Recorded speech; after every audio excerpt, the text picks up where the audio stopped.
우리에게 주신 하나님의 말씀은 에베소서 6장 10절로 13절 말씀입니다.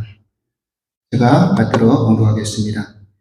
끝으로 너희가 주 안에서와 그 힘의 능력으로 강건하여지고 마귀의 관계를 능히 대적하기 위하여 하나님의 전신갑주를 입으라. 우리의 씨름은 혈과 육을 상대하는 것이 아니요 통치자들과 권세들과 이 어둠의 세상 주관자들과 하늘에 있는 악의 영들을 상대함이라. 그러므로 하나님의 전신갑주를 취하라. 이는 악한 날에 너희가 능히 대적하고 모든 일을 행한 후에 서기 위함이라. 아멘. 할렐루야. 우리 전사에 계신 분들과 아름다운 미소를 띄우시면서 우리 함께 이렇게 인사하시기 바랍니다. 지난주 말씀 제목을 기억하시면서 주님께 하듯 하겠습니다. 이렇게 인사하시죠. 옆에 분 보시고 주님께 하듯 하겠습니다. 주님께 하듯 하겠습니다. 우리 가까운 분들부터 내가 주님께 대하듯 하면 우리가 얼마나 은혜가 넘치겠습니까? 오늘은 마귀의 관계라는 말씀의 제목으로 계속해서 에베소 강의 말씀 이어가도록 하겠습니다. 그리고 에베소서는 총 6장으로 되어 있습니다. 근데 이제 1장부터 3장까지는 교리에 관계된 이야기를 하고 있었죠. 그래서 우리가 받은 구원이 과연 무엇인가? 그리고 교회가 어떤 것인가? 구원을 이제 받은 백성으로서 우리가 어떤 교회를 이루어가야 될 것인가에 대한 그런 실질적인 교리에 대한 부분을 이야기했다고 한다면, 이제 4장부터 6장 9절까지 우리가 지난주까지 살펴봤던 그 말씀이, 그러면 구원받은 우리가 그 다음 단계로 우리가 어떻게 살아야 될 것인가, 이 땅 안에서 우리가 어떠한 실천을 해야 될 것인가에 대한 부분을 우리가 함께 나누었습니다. 그리고 이제 에베소 마지막 이제 부분에 우리가 도달하게 되었습니다. 그래서 바울은 이제 구원받은 후에 반드시 우리가 직면하고 통과해야 할 그런 영적인 싸움에 관한 이야기를 우리들에게 지금 들려주고 있습니다. 이 싸움은 누구나 다 예외가 없는 싸움이라는 겁니다. 그 안에 들어가서 그것을 자각하고 훈련하고 그리고 극복하는 그런 사람들이 있기도 하지만 또 그렇지 않은 사람도 있다라는 것이죠. 그리고 이것은 믿는 자들에게만 해당되는 싸움이 아니라 믿지 않은 모든 사람들도 다 해당되는 그런 문제라는 것입니다. 마치 이와 같은 것이죠. 신자는 우리가 하나님을 믿는데 불신자들은 하나님을 믿지 않잖아요. 근데 그 믿고 안 믿고의 유무와 상관없이 하나님은 항상 존재한다라는 겁니다. 믿는다고 해서 하나님이 계시고 안 믿는다고 해서 하나님이 안 계신 게 아니라 하나님은 늘 존재하고 계시지만 그것을 깨닫고 믿는 사람이 있는 반면에 깨닫지 못하고 안 믿는 사람도 있다라는 그 차이라는 거예요. 여러분, 우리가 하나님 믿기 시작하면 이 영적인 세계가 있다라는 걸 우리가 알게 됩니다.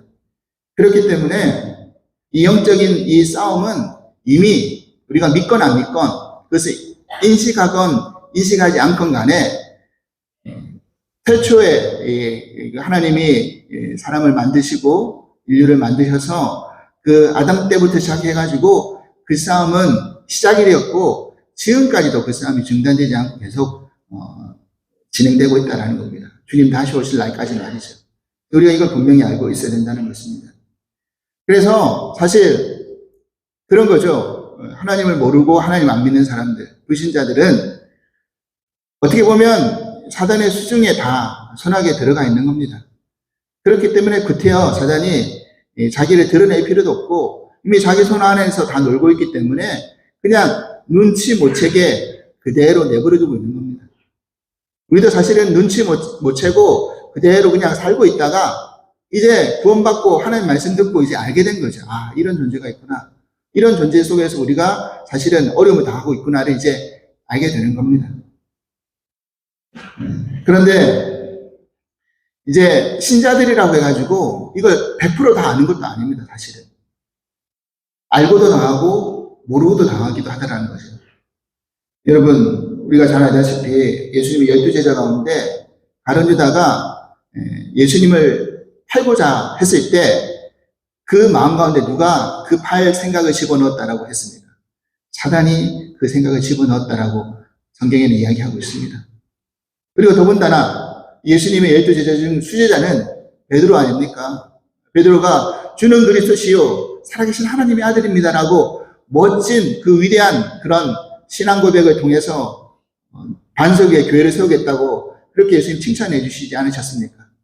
그런데 얼마 지나지 않았어요. 예수님이 그 십자가의 길을 걸어가겠다고 예루살렘으로 가려고 하니까 베드로가 막아섰습니다. 주님, 그렇게 하시면 안 됩니다. 어떻게 했습니까? 예수님이 사단아, 내 뒤로 물러가라. 그렇게 꾸짖으셨죠. 그러니까 베드로마저도 사단이 역사에서 주님의 길을 막아설 수도 있다는 겁니다. 여러분, 3년 동안 예수님과 동고동락하면서 예수님 밑에서 직접 배웠던 그 사도들, 제자들도 그 정도였다고 한다면 우리는 오죽하겠냐는 거예요. 우리도 예외가 없다라는 사실입니다. 따라서 이 영적인 싸움은 피해야 될 문제가 아니고 또 외면하고 무시해야 될 문제가 더더욱 아닙니다.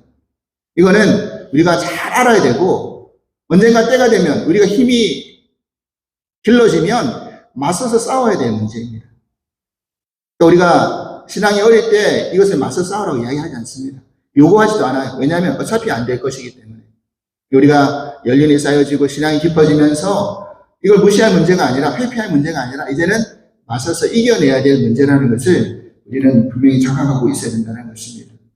그러려면 뭘 알아야 되는 겁니까? 마귀의 관계가 무엇인지를 알아야 된다고요. 여기서 관계라는 이 어려운 용어가 등장하는데 이거는 단순한 꾀가 아니라 간교하고 또 간사한 그런 계략이라는 그런 의미입니다. 쉽게 말하자면 음모죠, 음모. 우리를 넘어지게 하고 무너뜨리게 하는 그런 음모가 사단이 가지고 있다라는 거예요. 하나님과 멀어지게 하고 우리를 자꾸 실패하게 만드는 그런 것을 목표로 가지고 사단이 지금 계속해서 우리를 사실은 공격한다라는 겁니다. 그런데 이 사단의 음모는 너무나 다양하고 너무나 교묘해가지고 이거 잘 우리가 간과해버리면 모르고 넘어갈 때가 너무나 많다라는 겁니다.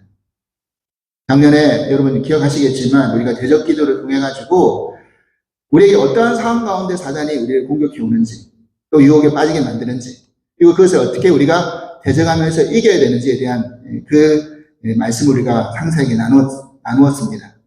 여러분 필요할 때마다 작년에 나눠드렸던 자료를 다시 한번 참고해 보시고 여러분 기억하셔서 이거 우리가 넘어갈 문제가 아니라는 것을 분명히 아셔야 된다는 겁니다.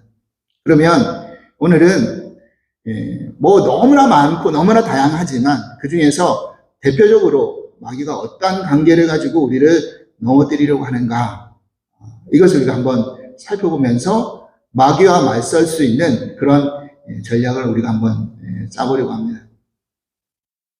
우리가 이제 기본적으로 일단 먼저 알아야 될 건 뭐냐면 사단이 인간들에게 관계를 펼칠 때 어떤 식으로 들어오는지를 우리가 알아야 된다는 겁니다.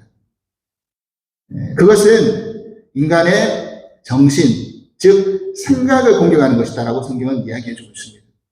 여러분 고린도후서 4장 3절 4절 말씀 보십시오. 우리가 같이 한번 읽어보실까요? 시작. 만일 우리의 복음이 가리었으면 망한 자들에게 가리어진 것이라. 그 중에 이 세상의 신이 믿지 아니하는 자들의 마음을 혼미하게 하여 그리스도의 영광의 복음의 광채가 비치지 못하게 함이니 그리스도는 하나님의 형상이니라 했습니다. 여러분 이 세상의 신이 누굽니까? 이 세상에 주관하고 있는 신이 누구죠? 바로 사단입니다. 그들이 믿지 않는 자들에게 그리스도의 영광의 복음의 광채가 비치지 못하게 한다. 그러니까 그 어둠에 그대로 머물러 있게 한다. 이런 겁니다. 근데 여기서 이제 마음을 혼미하게 한다라고 이야기했잖아요. 근데 우리는 마음 하면 이 마음이 어디에 있다고 생각하십니까? 동양의 우리 문화권에서는 마음 하면 이 마음이 어디에 있다고 생각하느냐면 우리 이 가슴 부위에 있다고 생각합니다. 그죠? 그래서 영어로 이야기하자면 하트가 이 마음과 가까이 있다라고 생각하는 겁니다. 그런데 헬라 문화, 이 서양 문화권에서 이 마음은 어디에 있다고 생각하느냐면 이 머리 쪽에 있다고 생각하는 겁니다. 정신 쪽에. 이게 지성에 관계된 부분이라는 거예요. 마음이. 그래서 하트하고 마인드하고는 다른 의미를 가지고 있죠. 그래서 우리의 마음을 마인드라고 할 때 하트라고 우리가 생각하지 않습니다. 우리의 생각, 지성, 이걸 이제 우리가 생각할 수 있어야 된다는 것이죠. 그래서 그 생각과 지성과 그 정신을 막 흐트려 놓는다는, 혼미하게 만든다는 겁니다. 이것이 1차적인 마귀가 우리를 공격하는 그런 방법이라는 거예요. 여러분, 에베소서 2장 1절, 2절, 우리가 앞서 살펴봤던 말씀을 다시 한번 보면 이런 말씀이 있습니다. 1절, 2절 말씀 다시 읽어보실까요? 시작. 그는 허물과 죄로 죽었던 너희를 살리셨도다. 그때 너희는 그 가운데에서 행하여 이 세상의 풍조를 따르고 공중의 권세 잡은 자들을 따랐으니 곧 지금 불순종의 아들들 가운데에서 역사하는 영이라. 영이잖아요. 공중 권세 잡은 자. 우리가 하나님, 예수님 믿기 전에는 어땠다고요? 세상의 풍조를 따라다니면서 공중 권세 잡은 자를 따라다녔다고요. 불순종의 아들 가운데 역사하는 영에 우리가 붙잡혀 살고 있었다고요. 그러니까 우리는 태어나면서부터 이미 어떤 상황이었는가, 이런 공중권세 잡은 자, 이 세상의 신 가운데 영향권 아래에 있을 수밖에 없는 그런 위치라는 겁니다. 그래서 그 공중권세 잡은 그 사단이 우리를 자꾸 어떤 쪽으로 역사하게 만드느냐면 불순종 쪽으로 역사하게 만든다는 거예요. 불순종하게 만들어버린다는 거예요. 여러분, 사실 생각해보니까 내가 예수 믿기 전에는, 구원받기 전에는 내가 결정하고 내가 생각하고 내가 다 뭘 하는 것 같이 생각이 들었어요. 마음을 여겼어요. 근데 이제 깨닫고 보니까 그거 말고 또 다른 게 있구나. 제3의 세력이 있구나. 이제 발견하게 되는 거죠. 그래서 그들이 믿지 않는 자들에게 예수 그리스도의 영광의 강체를 가려버리고 또 구원받았다 할지라도 우리들에게 어떻게 해서든지 실패하게 만들어서 예수님과 멀어지게, 주님과 멀어지게, 하나님과 멀어지게 만드는 그 일을 계속 끊임없이 하고 있다는 사실입니다. 그래서 그것을 위해서 어디를 공격한다고요? 생각을 공격한다, 생각. 그러면 구체적으로 여러분 생각해 보려고 합니다. 사단이 생각을 공격하는 방법 가운데 제일 많이 하는 것 중에 하나가 뭐냐면 첫 번째가 의심이라는 겁니다. 의심. 여러분, 하나님은 늘 우리를 변함없이 사랑하시고 공의로우신 분이잖아요. 근데 그 하나님의 변함없는 사랑과 공의를 의심하게 만들어버린다는 겁니다. 창세기 3장에 보면 인류가 처음 타락했던 그 과정이 자세히 기록되어 있죠. 세상에서 가장 강교한 뱀, 사단을 상징하죠. 그 뱀이 하와에게 뭘 물어봅니까? 동상 중앙에 있는 나무 열매를 먹지 말라고 하더냐? 그러니까 하와가 아니 동산에 있는 나무는 다 먹을 수 있는데 중앙에 있는 그 열매만 먹지 말라고 하더라. 그랬대 이 뱀이 뭐라고 이야기했냐면 그거 너희들이 먹으면 하나님이 너희들이 눈이 밝아져서 하나님처럼 될까봐 먹지 말라고 그런 거야. 그렇게 꼬였어요. 그러니까 이건 뭘 의미하는 거냐면 이 말은 하나님이 공평하지 않다라는 것을 의심하게 만들었다는 거예요. 하나님은 지금 너희들에게 유익이 되고 이익이 되는 것을 지금 막고 계셔. 그거 먹으면 너희들이 눈이 밝아지는데 선악을 분별할 수 있는데 너한테 유익되는 건데 그거 막고 계시단 말이에요. 이렇게 꼬인 겁니다. 여러분 그 말을 듣고 보니까 하와가 실제로 그 동산 중앙에 있는 그 나무의 열매를 바라보니까 보암직도 하고 먹은직스럽기도 했거든요. 그러면서 어떤 생각을 했을까요? 아 저거 더럽게 보이지도 않고 뭔가 악하게 보이지도 않는데 저거 왜 먹지 못하게 만드셨지 하나님? 또 먹으면 어때서? 그래서 먹어버린 겁니다.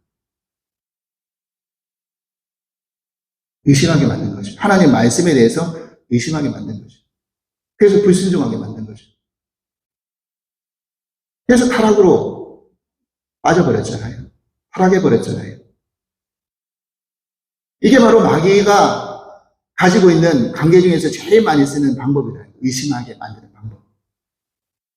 하나님이 나를 지켜주신다. 하나님 나와 함께 하신다. 나와 동행하신다. 나를 신실하게 인도하신다. 여기에 대해서 자꾸 의심하게 만듭니다. 하나님이 계시다고 한다면, 하나님 너를 지켜주신다고 한다면 왜 자꾸 내게 이런 어려움이 생기는 거야?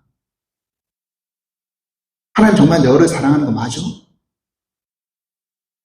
이렇게 만들어 가더라는 겁니다. 더군다나 왜 하나님 자꾸 차별하시지? 어떤 사람은 잘해주는 것 같고 어떤 사람은 잘 못해주는 것 같고 하나님 편애하시는 것 같아. 왜? 어떤 사람은 뭐 일들이 술술술 잘 풀리고 나는 하는 일마다 손대는 일마다 왜 이렇게 힘들지? 하나님 너무 편애하시는 거 아닌가? 예전에 제가 학창시절 때 보았던 그 영화 가운데 그 모차르트의 일대기를 다룬 아마데우스라는 영화가 있었습니다. 아주 오래전 영화이기 때문에 여러분 기억하시는가 모르겠는데 그 영화를 보면 제가 포스터를 하나 준비했습니다. 저 영화인데 너무 오래된 영화죠. 근데 여기는 이제 모차르트가 주인공인데 그 모차르트의 라이벌이 등장하거든요. 누구냐면 살리에리라는 라이벌이 등장합니다. 그런데 이 살리에리가 어떤 생각을 품고 있었느냐면 하나님 참 불공평하다는 생각을 품고 있었다는 거예요. 왜냐하면 내가 볼 때는 이 저 모차르트는 좀 형박되고 좀 덜 돼먹어서 왜 저런 자에게 하나님께서 재능을 주시는 거지? 나처럼 음악을 너무너무 사랑하고 열정을 가지고 그리고 그렇게 열심히 살려고 하는 나에게는 왜 하나님이 재능을 주시지 않는 거지?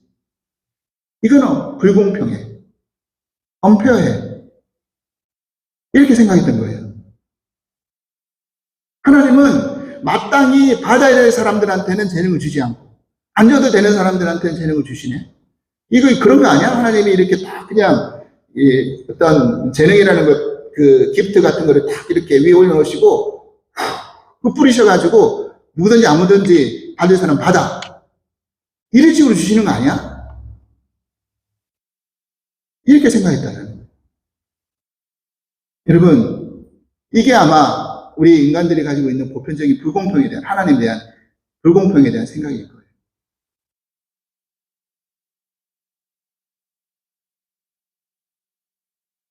그래서 하나님은 자신이 가지고 있는 그 권위와 능력을 성실히 행하지 않는 분이다. 이렇게 결론을 내린단 말이죠. 여러분, 이처럼 사단은요, 자꾸 하나님 의심하게 만듭니다. 아, 내가 최고가 돼야 되는데, 이런 생각을 자꾸 집어넣어 주죠. 하나님이 나를 너무너무 사랑하신다면, 나만 주목해 주셔야 되고, 내가 원하는 거 있으면 언제든지 다 들어주셔야 되는데, 하나님 왜 안 그렇게 하시죠? 자꾸 하나님의 사랑에 대해서, 공의에 대해서 의심하게 만들어버린다는 겁니다. 그 의심이 들어오기 시작하면 이제 하나님 뜻하다고는 상관없는 불순종의 길을 걸어가는 거죠. 두 번째 사단이 쓰는 관계가 뭐냐면 두려움이라는 거예요. 두려움. 뭐에 대한 두려움인가? 우리가 예수를 믿게 되면 어떤 걱정부터 들기 시작하느냐면 예수 믿을 때 내가 해야 할 희생과 그런 불이익 이것 때문에 약간 걱정하기 시작한다는 겁니다. 여러분 믿지 않는 사람들이 믿게 되면서 생각하는 겁내는 이유 가운데 뭐 여러 가지가 있겠지만 그 중에 하나가 뭐냐면 내가 하고 싶은 대로 못 사는 거 아니야? 예수 믿으면 교회 다니기 시작하면 들어보니까 예수 믿게 되면 술, 담배도 제대로 하지 말라고 이야기하지. 또 잘못하면, 죄 지으면, 이 구약의 성경 읽어보니까, 아니, 불도 떨어지고, 땅도 꺼지고. 이거 벌 받는 거 아니야? 이거 잘못했다가? 이런 걱정과 두려움이 생기기 시작하더라고요. 여러분, 실제로 그 밀라노 칙령을 했던 그 로마의 그 군주 가운데 첫 번째로 기독교인이 되었던 콘스탄티누스라는 대제가 있었죠. 이 기독교를 공식으로 공인했지 않습니까? 근데 이 콘스탄티누스 대제가 죽기 일보 직전에 세례를 받았답니다. 왜 그랬느냐? 알고 보니까 자기가 일찍 세례 받고 난 다음에 죄 지으면 하나님 가만히 놔두시지 않을 것 같아서 해주시면 늦게 세례를 받았대요. 그럼 많이 믿지 않는 분들 중에서 그런 생각 하시는 분이 계세요. 내가 이 세상에서 누리고 지을 거 다 하다가 보니까 성경에 강도 맞은 사람 예수님 그냥 만나가지고 나를 기억해달라고 그 한마디 했다고 예수님이 너는 오늘 나와 같이 낙원에 있을 것이라고 해주셨는데 그렇게 하면 되지 않나? 이런 생각을 가지고 있는 분들이 계세요. 할 것 다 하고 저에게 거 다 새기다가 막판에 예수 믿으면 뭐 되겠지.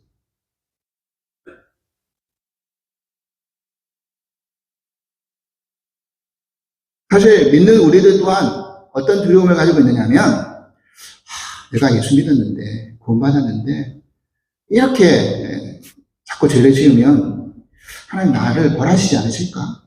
이런 생각을 가지고 있으시다는 거예요. 여러분, 지금 제가 에베소서를 거의 지금 1년을 가까이 하고 있는데, 물론 1년이 지금 넘었지만, 그 강의에 지금 오늘이 몇 번째, 48번째지 않습니까? 1년에 52주는 아직 아니죠. 근데, 저도 시작하면서 이렇게 길게 할 줄 몰랐어요. 저도 기도하면서, 그냥 뭉뚱뭉뚱거리면서 그냥 스킵 할 수도 있었어요. 근데 꼼꼼하게 따지면서 이렇게 강의를 한 이유는 뭐냐면, 이게 진짜 기독교 안에서의 핵심이기 때문에 우리가 정말 구원이 어떤 구원인지를 막연하게 너무 알고 계시더라는 거예요. 많은 교인들이 구원이 진짜 뭔지, 구원의 과정이 뭐고 우리가 교회를 이루어가는 과정이 뭔지를 진짜 막연하게 알고 계세요. 그래서 강조하기 위해서 계속 곱씹으면서 자세하게 말씀을 드리는 겁니다. 사실은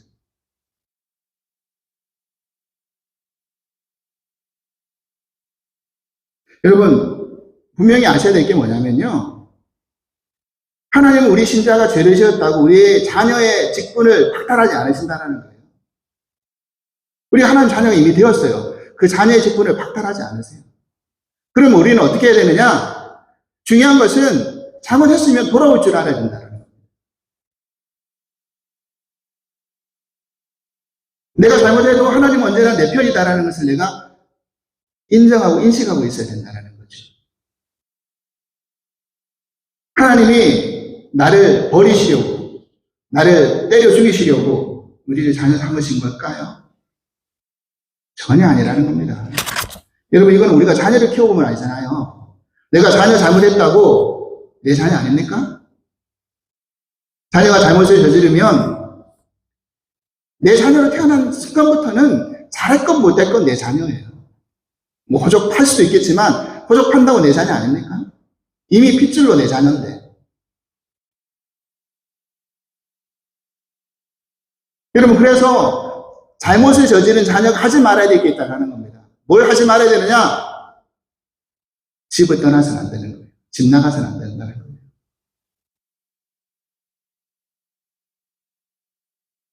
열한 바퀴 들어가가지고 집을 뛰쳐나가는 것은 어리석은 행동이라는 거예요. 부모님은 언제나 자녀 편이에요.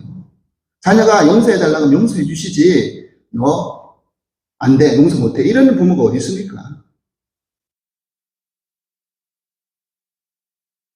여러분, 하나님 우리 인생 가운데 고달프라고 우리에게 고난과 어떤 역경을 허락하시는 걸까요? 아니라는 거예요.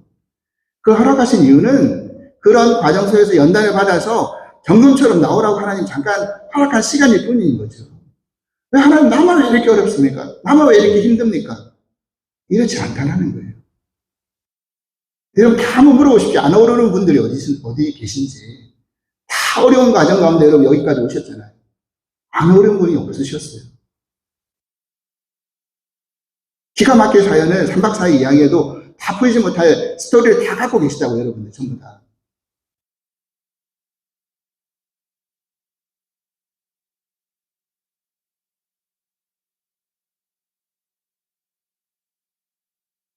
잘못을 저질러 놓고 자녀들이 욕먹기 싫으니까 차라리 나가서 살아야 되겠다라고 선택하는 것은 잘못된 생각이라는 겁니다. 여러분, 이걸 우리가 적용해 보면 사단은 자꾸 우리들에게 어떤 방향으로 우리 생각을 심어 놓느냐 하면 이런 거죠.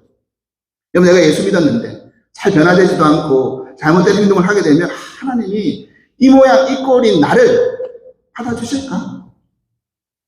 내가 이 모양 이 꼴로 내가 교회 다녀도 되는 걸까? 하나님께 돌아가도 되는 걸까? 차라리 교회 안 나가는 게 낫지 않을까? 이렇게 우리의 생각을 자꾸 유도한단 말이죠.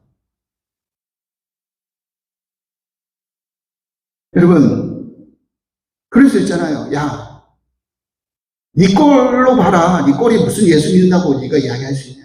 네가 지금 좀 전에 엄청 뭔가 꼴보기를 다 부려놓고 말이지. 무슨 낯짝으로 교회를 나오는가? 라고 누가 힐난을 하시면 여러분 이렇게 대답해 주셔야 돼요. 그러니까 교회 나가지. 그러니까. 무슨 낯짝으로 교회 나가느냐 라고 이야기하면 그러니까 교회 나가는 거지. 왜? 하나님은 의인을 부르신 게 아니라 죄인을 부르셨기 때문에. 이 교회는 의인 공동체가 모인 공동체가 아니라 죄인 공동체가 모인 공동체잖아요. 그냥 우리는 예수 그리스도 때문에 의롭게 된 존재일 뿐이지 우리가 정말 선하고 의롭고 어떤 많은 어떤 기준을 쌓아서 예수님 너 됐다. 이제 나는 너를 구원해낼 거야. 그렇게 우리를 부르시지 않으셨잖아요.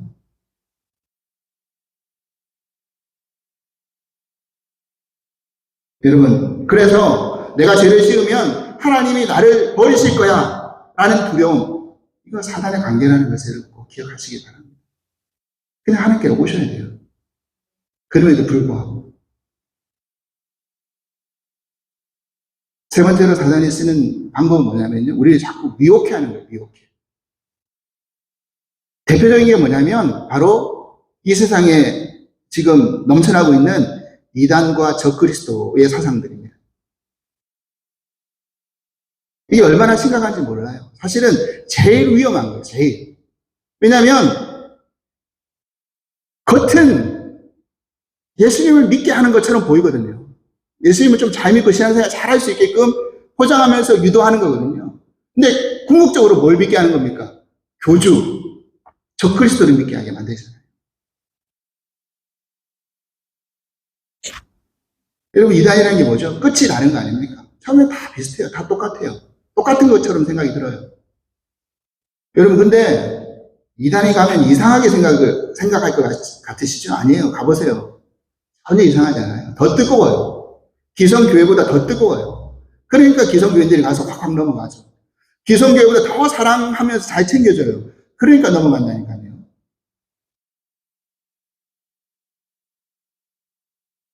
작년에 나는 시이다라는 그 다큐를 보신 분들은 아시겠지만 이단은요, 시대와 상관없이 계속 끊임없이 계속 나오게 되어 있습니다.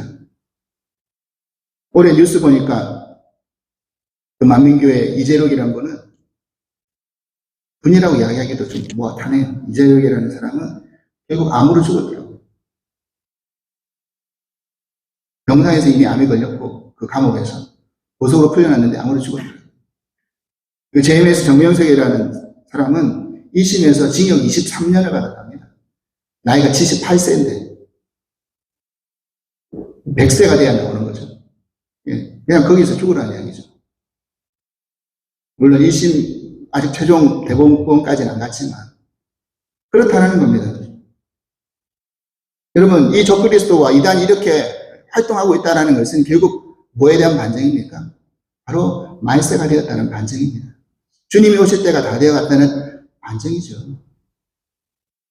여기서 우리는 미혹되지 말고 우리의 신앙을 잘 지켜나가야 된다는 겁니다. 여러분, 하나님이 허락하신 우리 교회 공동체 안에서 다른 데서 성경 공부하려고 하지 마시고 우리 공동체 안에서 자꾸 말씀 들으시고 기도하시고 예배 드리시고 그렇게 하셔야 돼요. 좀 못난 목사가 말씀 잘 증가하지 못하고 잘 못한다 할지라도 믿어주시면서 그렇게 신앙생활 해 나가셔야 됩니다.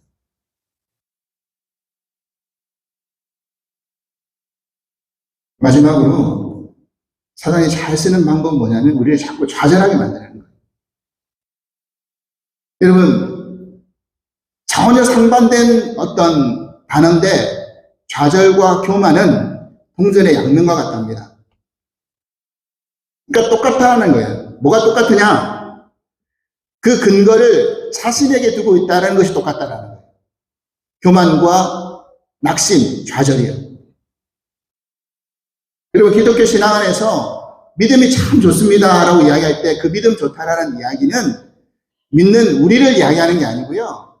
믿는 우리가 어떤 대상을 믿느냐가 중요하다는 이야기입니다. 다시 말해서 결국 예수에 대한 믿음을 이야기하는 거잖아요. 기독교 신앙은 그 믿음의 대상인 예수 그리스도께 얼마나 의지하느냐 하지 않느냐의 싸움이더라는 겁니다. 기초, 근거가 중요하다는 거예요.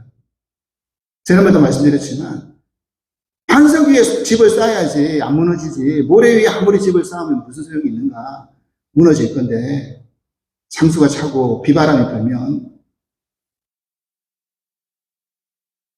예수가 빠져버리고 하나님 말씀이 빠져버리고 내가 교회에 나와서 10년, 20년 헌신하고 수고했다라는 것이 아무 도움이 안 된다라는 거예요. 그거는 모래에다 집을 짓는 거라는 거예요. 예수가 내 바탕이 되어서 예수를 믿고 그 말씀 안에서 집을 쌓아야지 안 무너지는 거지. 그거 빠진 상태에서 내 열심과 내 수고와 내 헌신과 내 알아주기 원하는 바람으로 열심히 애쓰면 무슨 소용이 있습니까? 남이 안 알아주면 금방 실망하고 실족하고 넘어지고 시험 드는데 목사가 안 알아주면 교인이 안 알아주면 실망할 거 아닙니까? 내가 이렇게 열심히 수고하고 애쓰는데 왜 나를 안 알아주는 거지? 예수에 대한 근본을 가지고 싸울 리는 내가 왜 이렇게 헌신하고 이렇게 수고하고 봉사하고 열심을 내는가? 뭐 때문에? 예수를 바탕으로 가기 때문에.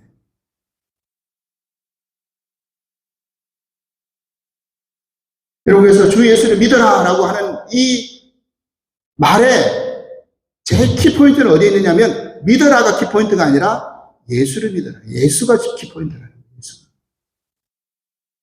예수가 빠져버리면 믿는 거에 뭐 아무나 믿을 수 있죠. 여러분, 그래서 내가 믿음이 뜨거우면 교만하게 되는 거고요. 믿음이 식으면 좌절하게 되더라는 겁니다. 내가 교회 생활 조금만 더 열심히 하게 되면 자신감이 생기니까 그래, 나 괜찮지? 잘하고 있지? 교만하다가 내가 조금 또 좀 열이 식고 열심히 조금 덜 내면 이러다가 안 되는데 그래서 금방 나의 모습 보면서 실망하고 좌절하게 되더라는 겁니다. 여러분, 좌절할 이유가 없다는 거죠. 왜냐하면 주님이 나를 택하셨다는 것은 주님 안에 근거가 있기 때문에 그렇습니다. 나의 열심과 노력과 뛰어난 선한 것으로 우리를 택하신 게 아니기 때문에. 예수를 믿게 되면 이제는 내가 사는 것이 아니라 주님 믿는 믿음 안에서 우리가 사는 것이기 때문에 그렇습니다. 여러분, 사단은요 자꾸 이런 식으로 우리를 주님과 자꾸 떨어뜨려 놓으려고 한다는 거예요. 그래서 너 혼자 나와 한번 싸워보자. 이런 식으로 자꾸 유도하는 거예요. 여러분, 그래서 10절, 오늘 본문 10절 말씀 보십시오. 뭐라고 되어 있는지. 끝으로 너희가 주 안에서와 그 힘의 능력으로 강건하여 지고라고 되어 있습니다. 우리가 강건해질 수 있는 방법은 이 방법밖에 없다는 거예요. 주님 안에 있을 때 그 주님의 힘의 능력으로 우리가 강건해지는 거지, 주님 밖에 있을 때 내 힘의 능력으로 우리가 사단하고 맞서려고 하면 백전백패라는 거예요. 백전백패. 내 힘으로 싸워서 이기는 게 아니라는 거예요.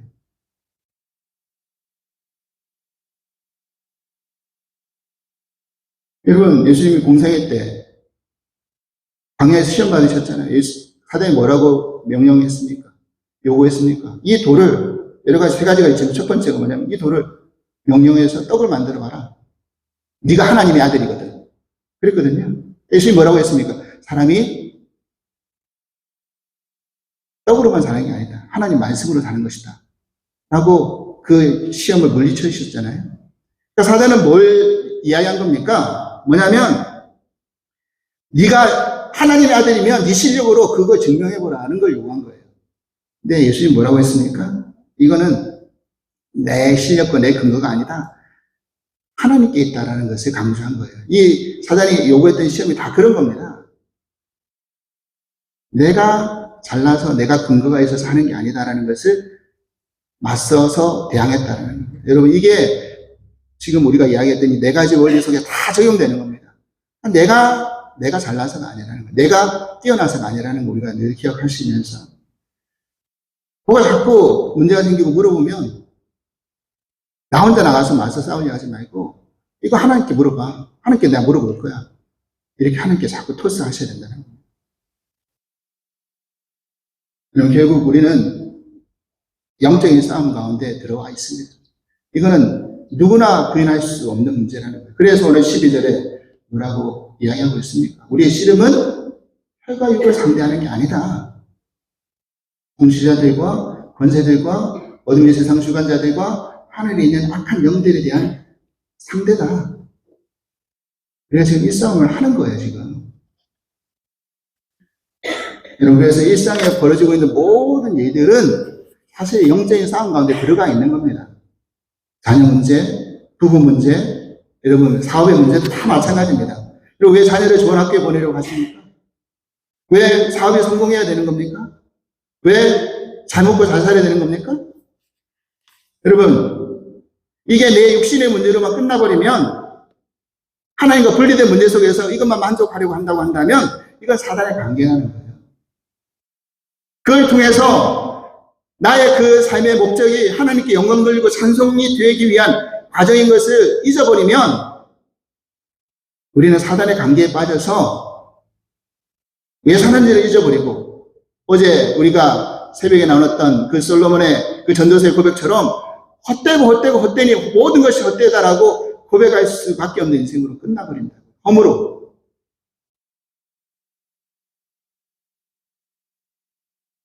다음 주에 우리가 이 마귀의 관계를 대적하기 위한 위에서 우리가 입어야 될 이제 영적인 그 전신갑주가 무엇인지를 우리가 살펴볼 겁니다. 여러분, 지금 우리가 살고 있는 이 작은 일 속에서 우리는 지금 다 영적인 싸움 하고 있는 겁니다. 이거 아니라고 부인 못합니다.